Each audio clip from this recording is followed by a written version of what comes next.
जय माता दी मित्रों, बड़ों को प्रणाम और छोटों को प्यार। आज हम नवरात्रि की कथा का श्रवण करेंगे। अगर आप नवरात्रि का व्रत करते हैं तो व्रत कथा अवश्य सुने।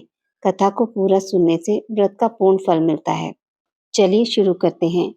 बृहस्पति जी बोले, हे ब्रह्मा जी, आप अत्यंत बुद्धिमान, सर्वशास्त्र और चारों वेदों को जानने वालों में श्रेष्ठ हो। हे प्रभु, कृपा कर मेरा वचन सुनो। चैत्र, अश्विनी माघ और आषाढ़ मास के शुक्ल पक्ष में नवरात्र व्रत और उत्सव क्यों किया जाता है? हे भगवान, इस व्रत का फल क्या है? किस प्रकार करना उचित है? और पहले इस व्रत को किसने किया? सो विस्तार से कहो। बृहस्पति जी का ऐसा प्रश्न सुनकर ब्रह्मा जी कहने लगे, हे बृहस्पति, प्राणियों का हित करने की इच्छा से तुमने बहुत ही अच्छा प्रश्न किया है। जो मनुष्य मनोरथ पूर्ण करने वाली दुर्गा महादेवी, सूर्य और नारायण का ध्यान करते हैं, वे मनुष्य धन्य हैं। यह नवरात्र व्रत संपूर्ण कामनाओं को पूर्ण करने वाला है। इसके करने से पुत्र चाहने वाले को पुत्र, धन चाहने वाले को धन और विद्या चाहने वाले को विद्या और सुख चाहने वाले को सुख मिल सकता है। इस व्रत को करने से रोगी मनुष्य का रोग दूर हो जाता है और कारागार में पड़ा हुआ मनुष्य बंधन से छूट जाता है। मनुष्य की तमाम विपत्तियां दूर हो जाती हैं और उसके घर में संपूर्ण संपत्तियां आकर उपस्थित हो जाती हैं। बंध्या और काक बंध्या के इस व्रत के करने से पुत्र हो जाता है। समस्त पापों को दूर करने वाले इस व्रत को करने से ऐसा कौन सा मनोरथ है जो सिद्ध नहीं हो सकता? यदि व्रत करने वाला मनुष्य सारे दिन का उपवास ना कर सके तो एक समय भोजन करे और उस दिन बंधुओं सहित नवरात्रि व्रत का श्रवण करे। हे बृहस्पति, जिसने पहले इस महाव्रत को किया है, उसका पवित्र इतिहास मैं तुम्हें सुनाता हूँ। तुम सावधान होकर सुनो। इस प्रकार ब्रह्मा जी के वचन सुनकर बृहस्पति जी बोले, हे ब्राह्मण, मनुष्य का कल्याण करने वाले इस व्रत के इतिहास को मेरे लिए कहो। मैं सावधान होकर सुन रहा हूँ। आपकी शरण आए, मुझ पर कृपा करो। ब्रह्मा जी बोले, पृथत नामक मनोहर नगर में एक अनाथ नाम का ब्राह्मण रहता था। वह भगवती दुर्गा का भक्त था।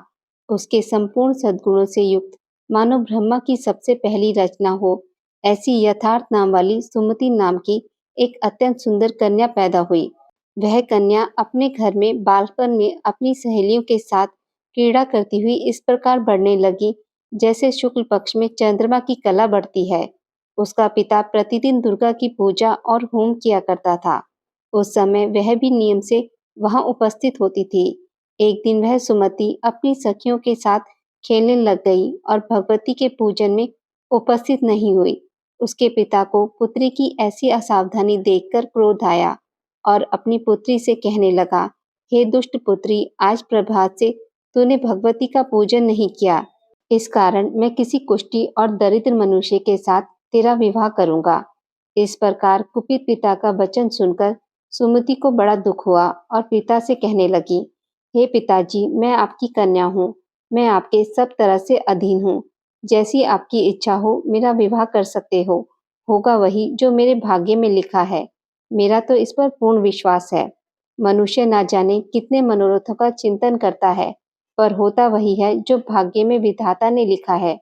जो जैसा कार्य करता है उसको फल भी उसके कर्म के अनुसार ही मिलता है, क्योंकि कर्म करना मनुष्य के अधीन है पर फल देव के अधीन है। जैसे अग्नि में पड़े हुए तृण आदि उसको अधिक प्रदीप्त कर देते हैं, उसी तरह अपनी कन्या के ऐसे निर्भयता से कहे हुए वचन सुनकर उस ब्राह्मण को अधिक क्रोध आया। तब उसने अपनी कन्या का एक कुष्ठी के साथ विवाह कर दिया और अत्यंत क्रुद्ध होकर पुत्री से कहने लगा कि जाओ जाओ, जल्दी जाओ, अपने कर्म का फल भोगो। देखें केवल भाग्य के भरोसे रहकर क्या करती है। इस प्रकार से कहे हुए पिता के कटु वचनों को सुनकर सुमति अपने मन में विचार करने लगी कि अहो, मेरा बड़ा दुर्भाग्य है जिससे मुझे ऐसा पति मिला। इस तरह अपने दुख का विचार करती हुई वह सुमति अपने पति के साथ वन में चली गई और भयानक वन में कुशायुक्त उस स्थान पर उन्होंने वह रात बड़े कष्ट से व्यतीत की। उस गरीब बालिका की ऐसी दशा देखकर भगवती पूर्व पुण्य के प्रभाव से प्रकट होकर सुमति से कहने लगी कि हे ब्राह्मणी, मैं तुम पर प्रसन्न हूँ। तुम जो चाहो वरदान मांग सकती हो। मैं प्रसन्न होने पर मनोवांछित फल देने वाली हूँ। इस प्रकार भगवती दुर्गा का वचन सुनकर ब्राह्मणी कहने लगी, कि आप कौन हैं जो मुझ पर प्रसन्न हुई हो।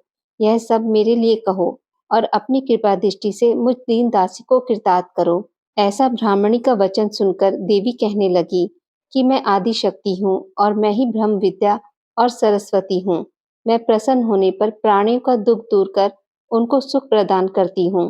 हे ब्राह्मणी, मैं तुम पर तेरे पूर्व जन्म के पुण्य के प्रभाव से प्रसन्न हूँ। तुम्हारे पूर्व जन्म का वृतांत सुनाती हूँ। सुनो, तू पूर्व जन्म में निषाद भील की स्त्री थी और अति प्रतिव्रता थी। एक दिन तेरे पति निषाद ने चोरी की। चोरी करने के कारण तुम दोनों को सिपाहियों ने पकड़ लिया और ले जाकर जेल खाने में कैद कर दिया। उन लोगों ने तेरे और तेरे पति को भोजन भी नहीं दिया। इस प्रकार नवरात्र के दिनों में तुमने ना तो कुछ खाया और ना ही जल पिया। इसलिए 9 दिनों तक नवरात्र का व्रत हो गया। हे ब्राह्मणी, उन दिनों में जो व्रत हुआ उस व्रत के प्रभाव से प्रसन्न होकर मैं तुम्हें मनवांछित वस्तु दे रही हूँ। तुम्हारी जो इच्छा हो सो मांगो। इस प्रकार दुर्गा देवी के कहे वचन सुनकर ब्राह्मणी बोली कि अगर आप मुझ पर प्रसन्न हैं तो हे दुर्गे, आपको मैं प्रणाम करती हूँ। कृपया करके मेरे पति के कोढ़ को दूर करें। देवी कहने लगी, उन दिनों में जो तूने व्रत किया था उस व्रत के एक दिन का पुण्य अपने पति का कोढ़ दूर करने के लिए अर्पण करो। मेरे प्रभाव से तेरा पति कोढ़ से रहित और सोने के समान शरीर वाला हो जाएगा। ब्रह्मा जी बोले, इस प्रकार देवी का वचन सुनकर वह ब्राह्मणी बहुत प्रसन्न हुई और पति को निरोग करने की इच्छा से ठीक है ऐसा बोली। तब तक उसके पति का शरीर भगवती दुर्गा की कृपा से कुष्ठीन होकर अति कांति युक्त हो गया, जिसकी कांति के समान चंद्रमा की कांति भी क्षीण हो जाती है। वह ब्राह्मणी पति की मनोहर देह को देखकर देवी को अति पराक्रम वाली समझकर स्तुति करने लगी कि हे दुर्गे, आप दुर्गति को दूर करने वाली, तीनों जगत का संताप हरने वाली, समस्त दुखों को दूर करने वाली, रोगी मनुष्य को निरोग करने वाली, प्रसन्न होने पर मनवांछित वस्तु देने वाली और दुष्ट मनुष्य का नाश करने वाली हो। तुम ही सारे जगत की माता और पिता हो। हे अम्बे, मुझ अपराध रहित अबला को मेरे पिता ने कुष्ठी के साथ विवाह कर मुझे घर से निकाल दिया। उनकी निकाली हुई मैं पृथ्वी पर घूमने लगी। आपने ही मेरा इस आपत्ति रूपी समुद्र से उद्धार किया है। हे देवी, मैं आपको प्रणाम करती हूँ। मुझ दिन की रक्षा करो। ब्रह्मा जी बोले, हे बृहस्पति, इस प्रकार उस सुमति ने मन से देवी की बहुत स्तुति की। उससे की हुई स्तुति सुनकर देवी को बहुत संतोष हुआ और ब्राह्मणी से कहने लगी, हे ब्राह्मणी, तुम्हारे उद्दायल नाम का एक अति बुद्धिमान, धनवान, कीर्तिवान और जितेंद्र पुत्र शीघ्र ही होगा। ऐसा कहकर वह देवी उस ब्राह्मणी से फिर कहने लगी, हे ब्राह्मणी, और जो कुछ तेरी इच्छा हो वही मनवांछित वस्तु मांग सकती हो। ऐसा भगवती दुर्गा का वचन सुनकर सुमति बोली, हे भगवती दुर्गे, अगर आप मुझ पर प्रसन्न हैं तो कृपया कर मुझे नवरात्रि विधि बताइए। हे दयामयी, जिस विधि से नवरात्र व्रत करने से आप प्रसन्न होती हैं उस विधि और उसके फल को मेरे लिए विस्तार से वर्णन करें।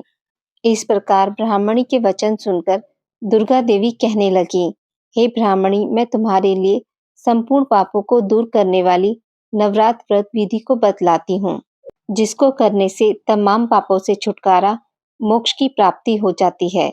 अश्विनी मास से शुक्ल पक्ष की प्रतिपदा से लेकर 9 दिन तक विधि पूर्वक व्रत करें। यदि दिन भर का व्रत ना कर सके तो एक समय भोजन करें। पढ़े लिखे ब्राह्मणों से पूछकर घट स्थापना करें और वाटिका बनाकर उसे प्रतिदिन जल से सींचे। महाकाली, महालक्ष्मी और महासरस्वती की मूर्तियां बनाकर उसकी नित्य विधि सहित पूजा करें और पुष्पों से विधि पूर्वक अर्घ्य दें।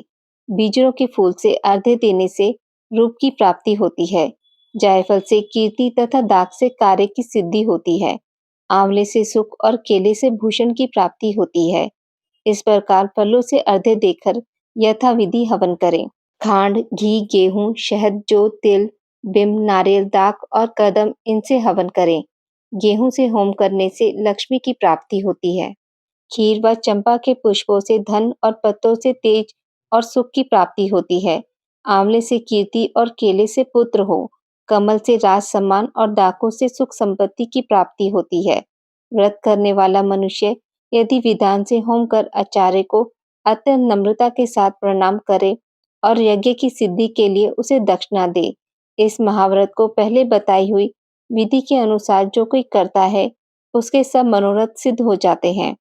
इसमें तनिक भी संशय नहीं है कि इन 9 दिनों में जो कुछ दान आदि दिया जाता है, उसका करोड़ों गुना फल मिलता है। इस नवरात्रि के व्रत करने से ही अश्वमेध यज्ञ का फल मिलता है। हे ब्राह्मणी, इस संपूर्ण कामनाओं को पूर्ण करने वाले उत्तम व्रत को तीर्थ या मंदिर अथवा घर में ही विधि के अनुसार करें। ब्रह्मा जी बोले कि हे बृहस्पति, इस प्रकार ब्राह्मणी को व्रत की विधि और फल बतलाकर देवी अंतर्ध्यान हो गई।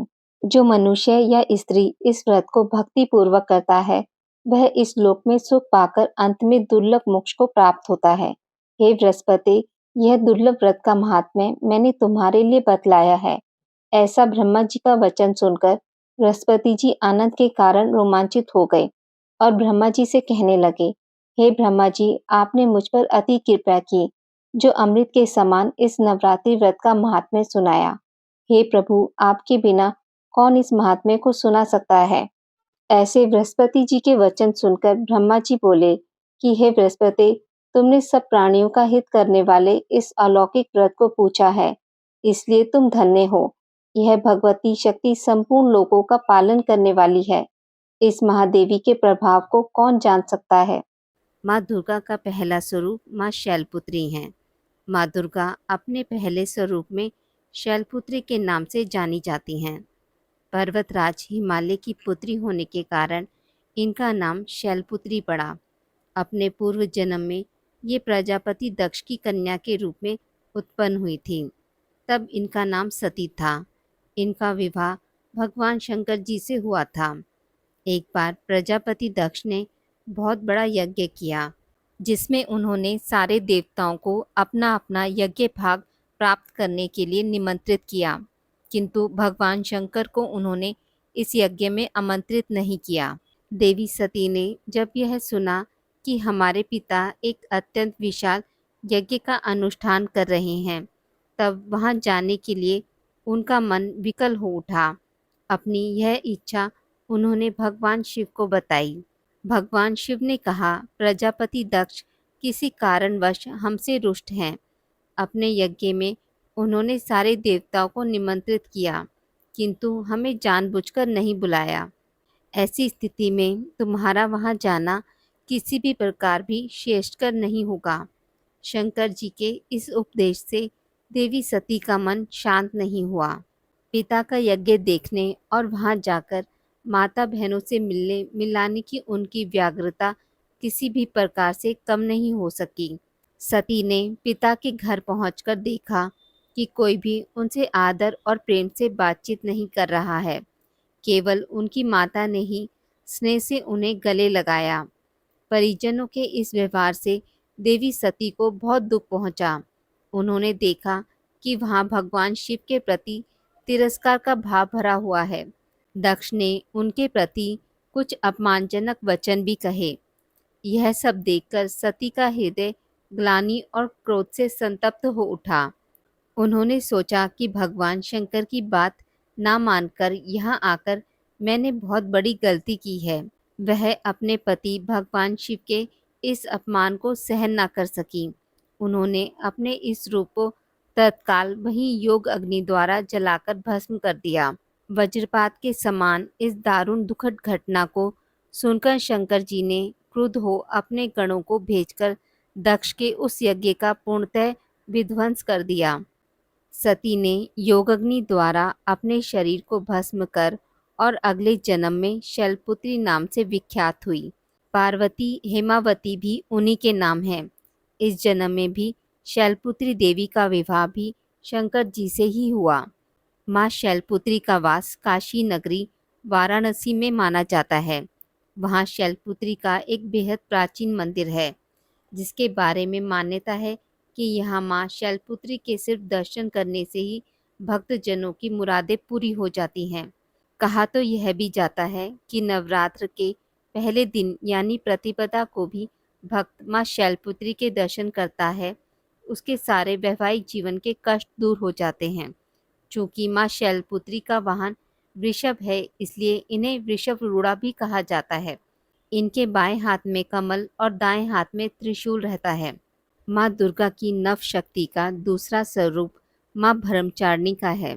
यहाँ ब्रह्म का अर्थ तपस्या से है। माँ दुर्गा का यह स्वरूप भक्तों और सिद्धों को अनंत फल देने वाला है। इनकी उपासना से तप, त्याग, वैराग्य, सदाचार और संयम की वृद्धि होती है।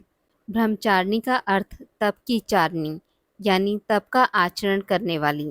देवी का यह रूप पूर्ण ज्योतिर्मय और अत्यंत भव्य है। इस देवी के दाएं हाथ में जप की माला और बाएं हाथ में कमंडल धारण किए हैं। पूर्व जन्म में इस देवी ने हिमालय के घर पुत्री रूप में जन्म लिया था और नारद जी के उपदेश से भगवान शंकर को पति रूप में प्राप्त करने के लिए घोर तपस्या की थी। इस कठिन तपस्या के कारण इन्हें तपत्रचारिणी अर्थात ब्रह्मचारिणी नाम से अभिहित किया गया। 1000 वर्ष तक इन्होंने केवल फल फूल खाकर बिताए और 100 वर्षों तक केवल जमीन पर रहकर शाक पर निर्वाह किया। कुछ दिनों तक कठिन उपवास रखे और खुले आकाश के नीचे वर्षा और धूप के घोर कष्ट सहे। 3000 वर्षों तक टूटे हुए बिल्व पत्र खाए और भगवान शंकर की आराधना करती रही। इसके बाद तो उन्होंने सूखे बिल्व पत्र भी खाना छोड़ दिए। कई हजार वर्षों तक निर्जल और निराहार रहकर तपस्या करती रही। पत्तों को खाना छोड़ देने के कारण ही इनका नाम अपर्णा पड़ गया। कठिन तपस्या के कारण ही देवी का शरीर एकदम क्षीण हो गया। देवता, ऋषिगण, सिद्धगण, मुनि सभी ने ब्रह्मचारिणी की तपस्या को अभूतपूर्व पुण्य कृत्य बताया, सराहना की और कहा, हे देवी, आज तक किसी ने इस तरह की कठोर तपस्या नहीं की। यह तुम्ही से ही संभव थी। तुम्हारी मनोकामना परिपूर्ण होगी और भगवान चंद्रमौली शिवजी तुम्हें पति के रूप में प्राप्त होंगे। अब तपस्या छोड़कर घर लौट जाओ। जल्द ही तुम्हारे पिता तुम्हें बुलाने आ रहे हैं। इस देवी की कथा का सार यह है कि जीवन के कठिन संघर्षों में भी मन विचलित नहीं होना चाहिए। माँ ब्रह्मचारिणी की कृपा से सर्व सिद्धि प्राप्त होती है। दुर्गा पूजा के दूसरे दिन देवी के इसी स्वरूप की उपासना की जाती है। माँ दुर्गा की तीसरी शक्ति माँ चंद्रघंटा है। नवरात्रि के तीसरे दिन माँ चंद्रघंटा की पूजा आराधना करने से जीवन के सभी कष्ट क्षण भर में दूर हो जाते हैं। मान्यता है कि चंद्रघंटा माता का व्रत कथा पढ़ने से बुरे ग्रहों का प्रभाव खत्म हो जाता है। धर्म के अनुसार देवी चंद्रघंटा की पूजा करने से व्यक्ति के अंदर निर्भरता, सौम्यता और विनम्रता जैसी प्रवृत्ति उत्पन्न होती है। देवी का यह रूप अत्यंत शांत और सौम्य है। माता के सिर पर अर्ध चंद्रमा और मंदिर के घंटे लगे रहने के कारण देवी का नाम चंद्रघंटा पड़ा।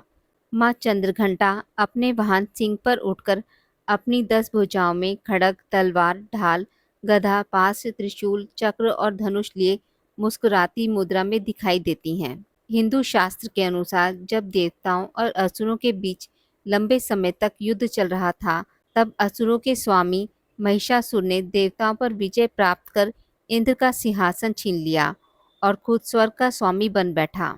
इसे देखकर सभी देवतागण काफी दुखी हुए। स्वर्ग से निकाले जाने के बाद सभी देवतागण इस समस्या से निकलने के लिए त्रिदेव ब्रह्मा, विष्णु और महेश के पास गए। वहां जाकर सभी देवताओं ने असुरों के किए गए अत्याचार और इंद्र, चंद्रमा, सूर्य, वायु और अन्य देवताओं के सभी छीने गए अधिकार के बारे में भगवान को बताया। देवताओं ने भगवान को बताया कि महिषासुर के अत्याचार के कारण स्वर्गलोक तथा पृथ्वी पर अब विचरण करना असंभव हो गया है। तब यह सुनकर ब्रह्मा, विष्णु, भगवान शिव शंकर अत्यंत क्रोधित हो गए। उसी समय तीनों भगवानों के मुख से एक ऊर्जा उत्पन्न हुई और देवगणों के शरीर से निकली ऊर्जा भी उसी ऊर्जा में जाकर मिल गई। यह ऊर्जा 10 दिशाओं में व्याप्त होने लगी। तभी वहां एक कन्या उत्पन्न हुई। तब शंकर भगवान ने देवी को अपना त्रिशूल भेंट किया। भगवान विष्णु ने भी उनको चक्र प्रदान किया। इसी तरह से सभी देवताओं ने माता को अस्त्र शस्त्र देकर सजा दिया। इंद्र ने भी अपना वज्र एवं ऐरावत हाथी माता को भेंट किया। सूर्य ने भी अपना तेज तलवार और सवारी के लिए शेर प्रदान किया। तब देवी सभी शस्त्रों को लेकर महिषासुर से युद्ध करने के लिए युद्ध भूमि में आ गईं। उनका यह विशाल रूप देखकर महिषासुर भय से कांप उठा। तब महिषासुर ने अपनी सेना को मां चंद्रघंटा पर हमला करने को कहा। तब देवी ने अपने अस्त्र शस्त्र से असुरों की सेनाओं को क्षण भर में नष्ट कर दिया। इस तरह से मां चंद्रघंटा ने असुरों का वध करके देवताओं को अभयदान देते हुए अंतर्ध्यान हो गई। मां दुर्गा की चौथी शक्ति मां कुष्मांडा है। नवरात्रि में चौथे दिन देवी को कुष्मांडा के रूप में पूजा जाता है। अपनी मंद हल्की हंसी के द्वारा अंड यानी ब्रह्मांड को उत्पन्न करने के कारण इस देवी को कुष्मांडा नाम से अभिहित किया गया। जब सृष्टि नहीं थी, चारों तरफ अंधकार ही अंधकार था, तब देवी ने अपने ईशत हास्य से ब्रह्मांड की रचना की थी। इसलिए इसे सृष्टि की आदि स्वरूपा या आदि शक्ति कहा गया है। इस देवी की 8 भुजाएं हैं, इसलिए अष्टभुजा कहलाई। इनके 7 हाथों में क्रमशः कमंडल, धनुष, बाण, कमल पुष्प, अमृतपूर्ण कलश, चक्र तथा गदा है। 8वें हाथ में सभी सिद्धियों और निधियों को देने वाली जपमाला है। इस देवी का वाहन सिंह है और इन्हें कुमड़े की बलि प्रिय है। संस्कृत में कुमड़े को कुष्मांडा कहते हैं, इसलिए इस देवी को कुष्मांडा। इस देवी का वास सूर्य मंडल के भीतर लोक में है। सूर्य लोक में रहने की शक्ति क्षमता केवल इन्हीं में है, इसलिए इनके शरीर की कांति और प्रभा सूर्य की भांति है, देदीप्यमान है। इनके ही तेज से 10 दिशाएं अलौकित हैं। ब्रह्मांड की सभी वस्तुओं और प्राणियों में इन्हीं का तेज व्याप्त है। अचंचल और पवित्र मन से नवरात्रि के चौथे दिन इस देवी की पूजा आराधना करनी चाहिए। इससे भक्तों के रोगों और शोकों का नाश होता है तथा उसे आयु, यश, बल, आरोग्य प्राप्त होता है। ये देवी अलप्य सेवा और भक्ति से ही प्रसन्न होकर आशीर्वाद देती हैं। सच्चे मन से पूजा करने वालों को सुगमता से परम पद प्राप्त होता है। विधि विधान से पूजा करने पर भक्त को कम समय में ही कृपा, सूक्ष्म भाव अनुभव होने लगता है।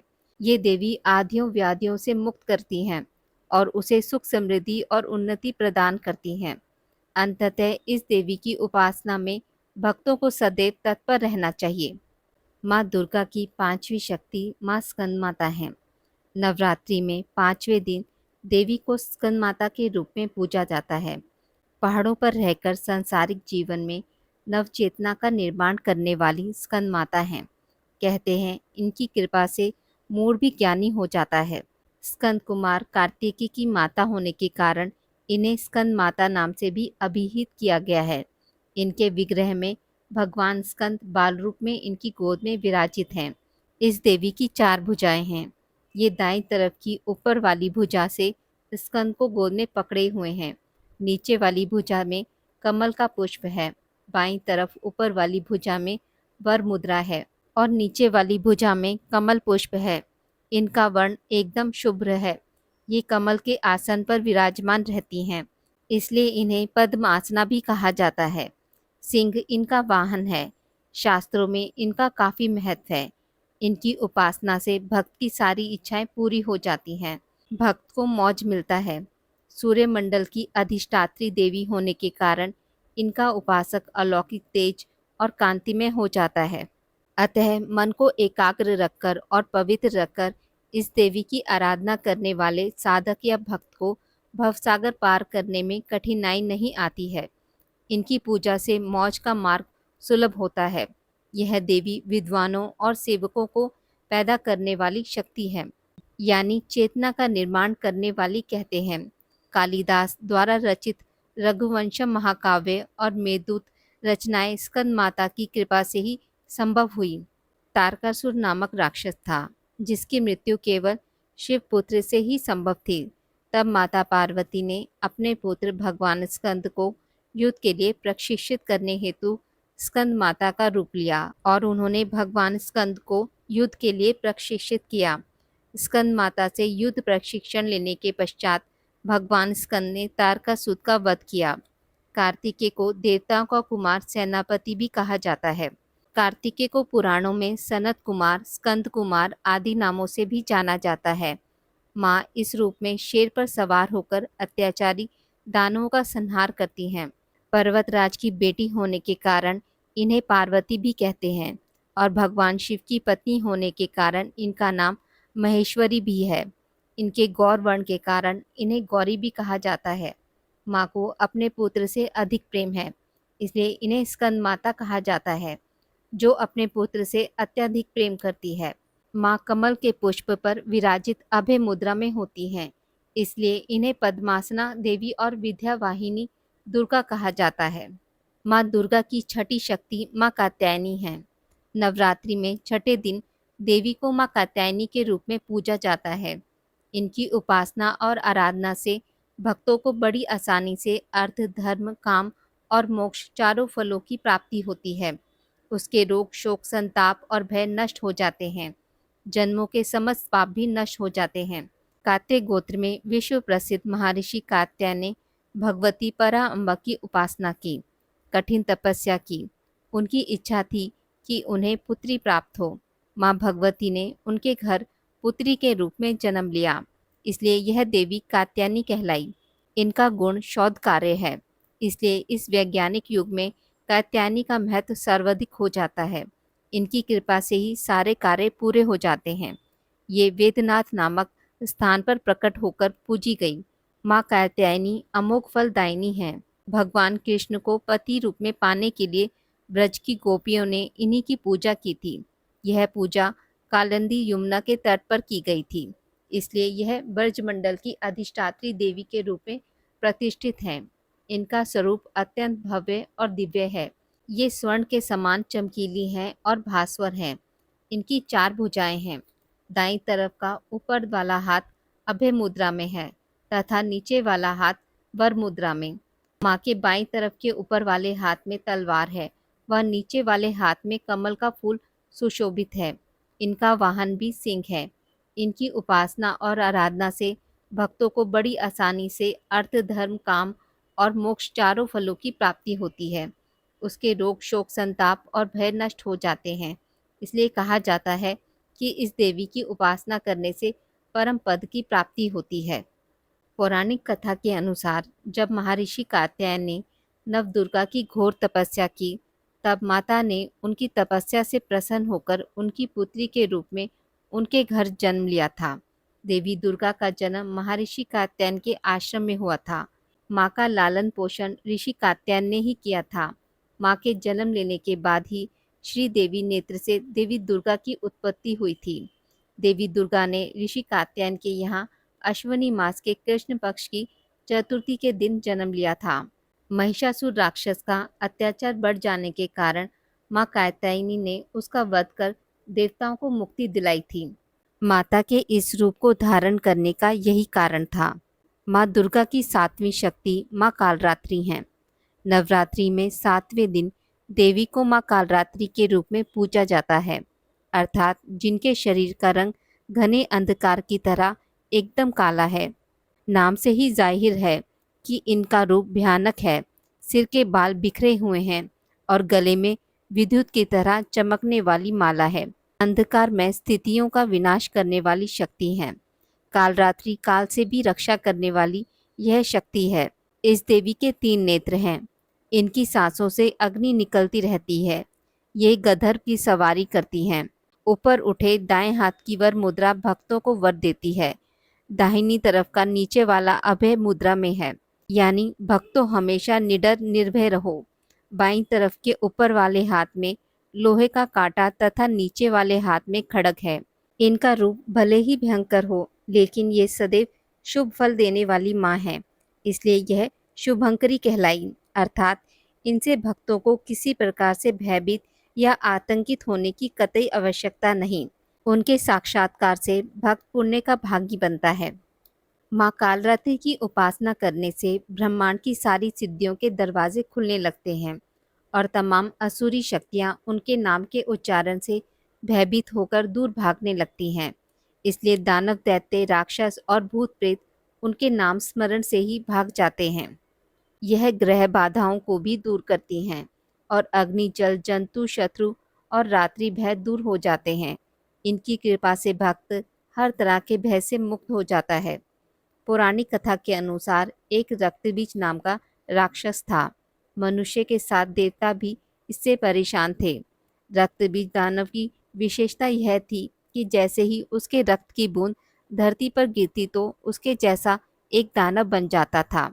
इस राक्षस से परेशान होकर समस्या का हल जानने सभी देवता भगवान शिव के पास पहुंचे। भगवान शिव को ज्ञात था कि इस दानव का अंत माता पार्वती कर सकती हैं।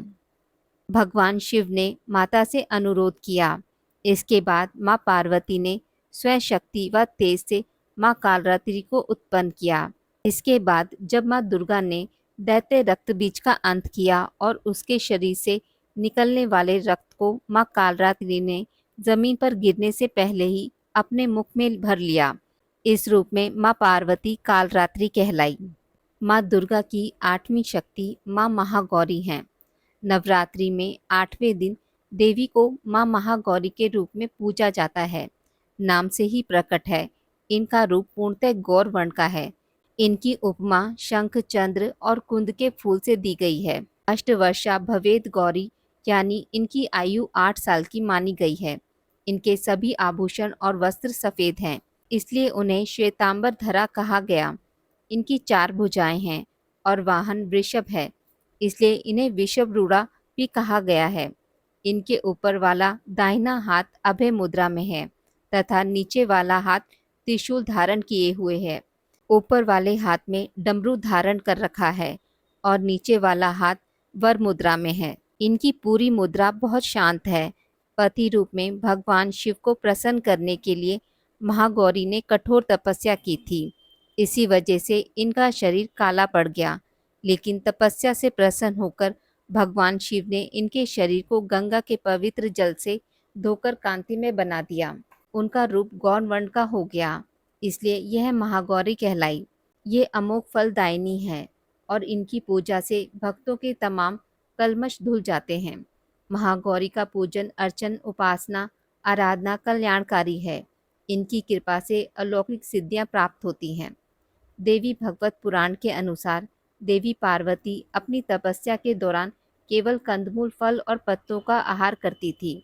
बाद में माता ने केवल वायु पीकर ही तप करना आरंभ कर दिया था। तपस्या से माता पार्वती को महान गौरव प्राप्त हुआ और इससे इनका नाम महागौरी पड़ा। माता की तपस्या से प्रसन्न होकर भगवान शिव ने उन्हें गंगा में स्नान करने के लिए कहा। जिस समय माता पार्वती गंगा में स्नान करने गई, तब देवी का एक स्वरूप श्याम वर्ण के साथ प्रकट हुआ, जो कि कौशिकी कहलाई। एक स्वरूप उज्जवल चंद्र के समान प्रकट हुआ, जो महागौरी कहलाई। माँ गौरी अपने हर भक्त का कल्याण करती हैं और उनको सभी समस्याओं से मुक्ति दिलाती हैं। माँ दुर्गा की 9वीं शक्ति माँ सिद्धिदात्री हैं। नवरात्रि में 9वें दिन देवी को माँ सिद्धिदात्री के रूप में पूजा जाता है। ये सभी प्रकार की सिद्धियों को देने वाली हैं। इस दिन शास्त्रीय विधि विधान और पूर्ण निष्ठा के साथ साधना करने वाले साधक को सभी सिद्धियों की प्राप्ति हो जाती है। सृष्टि में कुछ भी उसके अगम में नहीं रह जाता। ब्रह्मांड पर पूर्ण विजय प्राप्त करने की सामर्थ्य उसमें आ जाती है। मार्कंडे पुराण के अनुसार अणिमा, महिमा, शरीमा, लघिमा, प्राप्ति, प्रकाम्भय, ईशित्व और वशित्व, ये 8 सिद्धियां होती हैं। ब्रह्मवैवर्त पुराण के श्री कृष्ण जन्म खंड में यह संख्या 18 बताई गई है। माँ सिद्धिदात्री भक्तों को ये सभी सिद्धियां प्रदान करने में समर्थ हैं। देवी पुराण के अनुसार भगवान शिव ने इनकी कृपा से ही इन सिद्धियों को प्राप्त किया था। इनकी अनुकंपा से ही भगवान शिव का आधा शरीर देवी का हुआ था। इसी कारण वे लोक में अर्धनारीश्वर नाम से प्रसिद्ध हुए। माँ सिद्धिदात्री 4 भुजाओं वाली हैं। इनका वाहन सिंह है। ये कमल के पुष्प पर भी आसन होती हैं। इनकी दाहिनी तरफ के नीचे वाले हाथ में कमल पुष्प है। प्रत्येक मनुष्य का यह कर्तव्य है कि वह माँ सिद्धिदात्री की कृपा प्राप्त करने का निरंतर प्रयत्न करे, उनकी आराधना की ओर अग्रसर हो। इनकी कृपा से अनंत दुख रूप संसार से निर्लिप्त रहकर सारे सुखों का भोग करता हुआ वह मोक्ष को प्राप्त कर सकता है। नवदुर्गाओं में माँ सिद्धिदात्री अंतिम है। अन्य 8 दुर्गाओं की पूजा उपासना शास्त्रीय विधि विधान के अनुसार करते हुए भक्त दुर्गा पूजा के 9वें दिन इनकी उपासना में प्रवृत्त होते हैं। इन सिद्धिदात्री माँ की उपासना पूर्ण कर लेने के बाद भक्तों और साधकों की लौकिक परलौकिक सभी प्रकार की कामनाओं की पूर्ति हो जाती है। सिद्धिदात्री माँ की कृपा पात्र से भक्त के भीतर कोई ऐसी कामना शेष बचती ही नहीं है जिसे वह पूर्ण करना चाहे। वह सभी सांसारिक इच्छाओं, आवश्यकताओं और सिरपाहों से ऊपर उठकर मानसिक रूप से माँ भगवती के दिव्य लोक में विचरण करता हुआ, उनके कृपा रस पीयूष का निरंतर पान करता हुआ विषय भोग शून्य हो जाता है। माँ भगवती का परम सानिध्य ही उसका सर्वस्व हो जाता है। इस परम पद को पाने के बाद उसे अन्य किसी वस्तु की आवश्यकता नहीं रह जाती। माँ के चरणों का यही सानिध्य प्राप्त करने के लिए हमें निरंतर नियमनिष्ठ रहकर उनकी उपासना करनी चाहिए। माँ भगवती का स्मरण, ध्यान, पूजन हमें इस संसार की आसरता का बोध कराते हुए वास्तविक परम शांतिदायक अमृत पद की ओर ले जाने वाला है। इनकी आराधना से जातक को आणिमा लघिमा प्राप्ति, प्रकाम्य महिमा इशितु, सर्व कामना वसयिता, दूर श्रवण, परकामा, प्रवेश, वाक सिद्धि, अमृत, भावना सिद्धि आदि समस्त सिद्धियों नवनिधियों की प्राप्ति होती है। आज के युग में इतना कठिन तप तो कोई नहीं कर सकता, लेकिन अपनी शक्ति अनुसार जब तप पूजा अर्चना कर कुछ तो माँ की कृपा का पात्र बनता ही है। प्रत्येक सर्वसाधारण के लिए आराधना योग्य यह श्लोक सरल और स्पष्ट है। माँ जगदम्बा की भक्ति पाने के लिए इसे कंठस्थ कर नवरात्रि में नवमी के दिन इसका जाप करना चाहिए। यह श्लोक है, या देवी सर्वभूतेषु माँ सिद्धिदात्री रूपेण संस्थिता, नमस्तस्ते नमस्तस्ते नमो नमः। अर्थ है, माँ सर्वत्र विराजमान और माँ सिद्धिदात्री के रूप में प्रसिद्ध अम्बे आपको मेरा बार बार प्रणाम है। माँ, मैं आपको बार बार प्रणाम करता हूँ। हे अम्बे, मुझे अपनी कृपा का पात्र बनाओ। पौराणिक कथा के अनुसार भगवान शिव ने माँ सिद्धिदात्री की कठोर तपस्या कर 8 सिद्धियों को प्राप्त किया था। साथ ही माँ सिद्धिदात्री की कृपा ने भगवान शिव का आधा शरीर देवी हो गया था और वह अर्धनारीश्वर कहलाए। माँ दुर्गा का यह अत्यंत शक्तिशाली स्वरूप है। शास्त्रों के अनुसार देवी दुर्गा का यह स्वरूप सभी देवी देवताओं के तेज से प्रकट हुआ है। कहते हैं, दैत्य महिषासुर के अत्याचारों से परेशान होकर सभी देवतागण भगवान शिव और प्रभु विष्णु के पास गुहार लगाने गए थे। तब वहां मौजूद सभी देवतागण से एक तेज उत्पन्न हुआ। उस तेज से एक दिव्य शक्ति का निर्माण हुआ, जिन्हें माँ सिद्धिदात्री के नाम से जाना जाता है। माँ सिद्धिदात्री को जामनी या बैंगनी रंग अति प्रिय है। ऐसे में भक्तों को नवमी के दिन इसी रंग के वस्त्र धारण कर माँ सिद्धिदात्री की पूजा अर्चना करनी चाहिए। मान्यता है कि ऐसे करने से माता की हमेशा कृपा बनी रहती है। आज की इस वीडियो में बस इतना ही। मित्रों, अगर आपको मेरी वीडियोस पसंद आती हैं तो इसे लाइक और शेयर ज़रूर करें और पूजा पाठ से जुड़ी जानकारी के लिए मेरे चैनल को सब्सक्राइब करना ना भूलें। धन्यवाद।